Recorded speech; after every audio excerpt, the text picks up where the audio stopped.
If you're finding yourself feeling impatient for spring to come, then consider the Japanese Pieris for your landscape to help usher in the new growing season.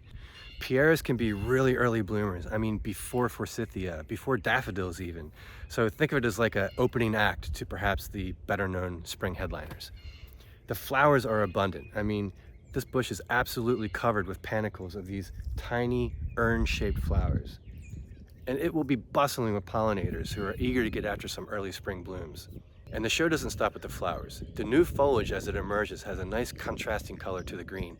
It's usually like a bronze or a reddish color. Now be aware this plant is toxic to livestock, pets, and humans, so use caution when deciding on its location. It's hardy to zones 4 through 8, doing well with nice morning sun and maybe some partial shade later in the day.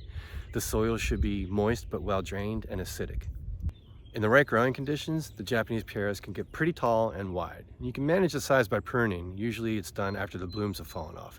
Keep in mind though that the flower buds for next year are set already in late summer, so we're talking July and August.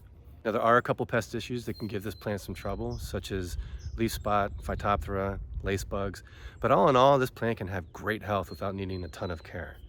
So if you're looking for an early blooming evergreen shrub to help kick off the growing season, consider the Japanese Pieris for your landscape.